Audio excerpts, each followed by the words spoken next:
All right, see Lindelof videos. Find the derivative by the limit process. If you're in AP Cal right now or you're in college calculus, you're going to find that in AP Cal, we're just going to stay in this a little bit and then we're going to move away from it because it's so hard for the AP to assess.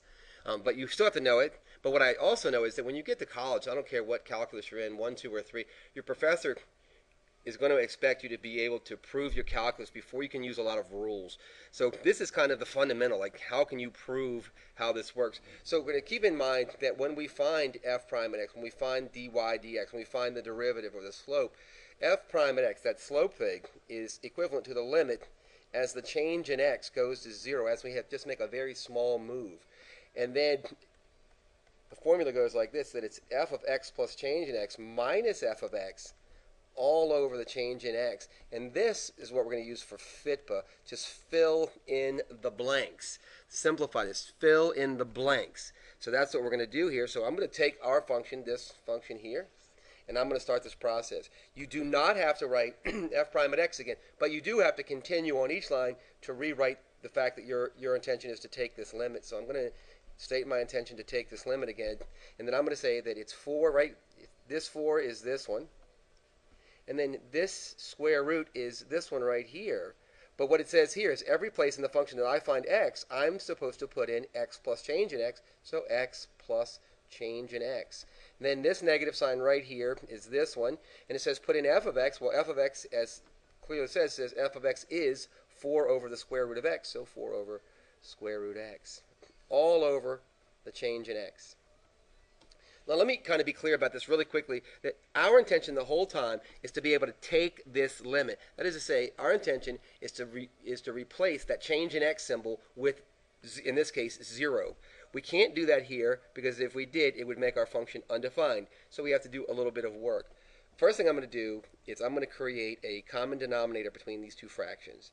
So I'm going to get 4 square roots of x minus 4 square root of x plus change in x, because if you look, the common denominator is this times this. So I multiply this side by square root of x over square root of x here, and I multiply this side by square root of square root of x plus change in x over square root of x plus change in x. Hopefully that makes sense, right?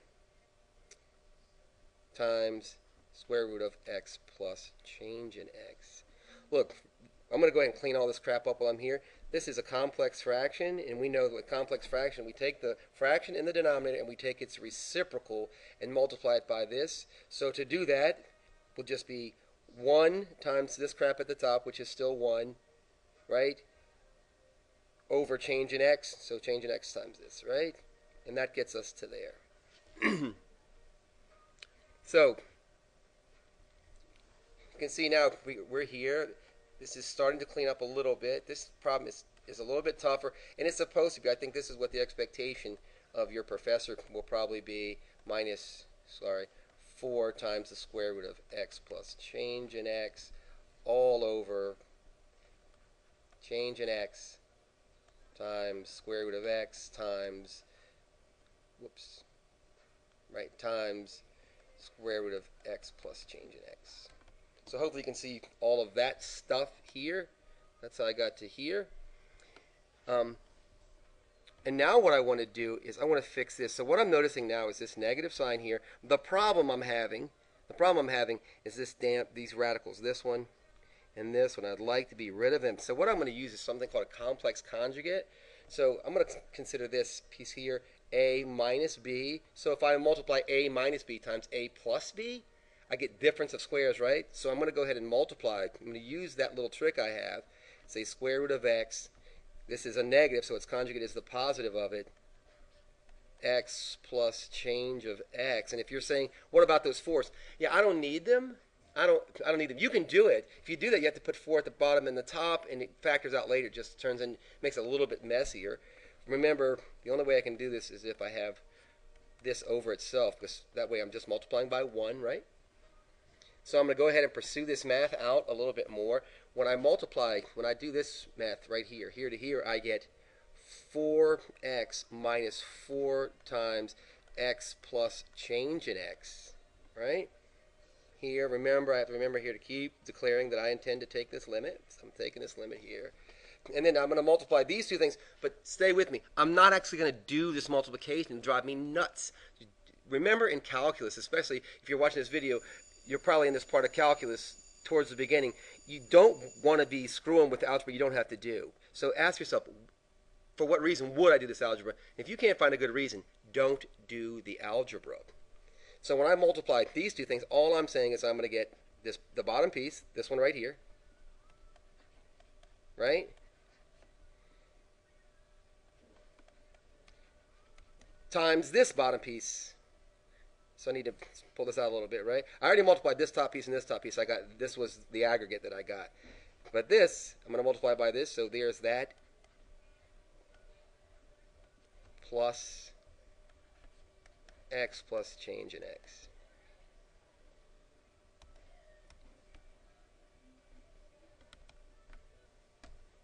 All right? So let's clean up this mess. So I'm going to simplify this a bit. So to simplify this, all I'm going to do is this.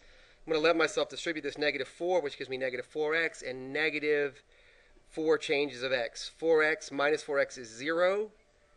So as I simplify this, hopefully you can follow this algebra a little bit. I'm going to end up with negative 4 changes of x. I should put this negative sign on the outside here. Negative 4 changes of x over change of x times square root x times x plus change in x times the quantity square root x plus square root x plus change in x. Don't freak out. This is about to get good. We're almost there, believe it or not. So what am I going to do now? I'm going to simplify this more. So I'm going to simplify again. And this simplification is just finally, look, this is really important. We talked about why we didn't multiply. Because I have a factor of change of x here. I have a factor, and we know that factors can cancel out. So this factor of change in x cancels this factor of change in x. So you're like, yeah, Charlie, you said we were almost done. Dude, we are almost done because now, if you look at this, we can actually take this limit. So to take the limit is to say that I'm going to let change in x go to 0. So I'm going to declare that I'm still pursuing taking this limit. I'm going to take this negative 4, and check me out. I'm going to take square root of x times square root of x plus 0, look at it for a second, times the quantity square root of x plus square root of x plus 0. And if you're sitting there going, dude, those are all changes of x, I know. You can't have a factor of 0 in the denominator because it'll turn the whole denominator to 0. This doesn't turn the whole denominator to 0 because we can clearly see that x plus 0 is x, and x plus 0 here is just x. So we have square root of x times x. So I'm going to just do some more algebra. Now I'm going to actually declare this. I'm going to say, you know what, I have now gotten this f prime at x. This negative is this one. This 4 is obviously this one. Square root of x times square root of x is x, isn't it? Times, and what do we have here? We have 2 square roots of x times 2 square roots of x. Right? Square root of x plus square root of x is 2 square roots of x. When I multiply these, I'm going to get 2x square root x, right? I'm going to get 2x square root x. Negative 4 over 2 is negative 2 over 1. And, my friends, we have our solution. So this thing cleans up okay. I know you're sitting there hating this limit process thing. You have got to embrace this. You have to get good at it because as soon as you embrace it, as soon as you get good at it, your professor will move away from it and move to the power rule, the chain rule, the product rule, the quotient rule, the general power rule, all these rules that are so much easier to use. So I'm telling you, hang in there. This is going to work out great. You can definitely do this. If you have any comments, please leave them. If you haven't already subscribed, please subscribe. Thanks, you guys. I appreciate it.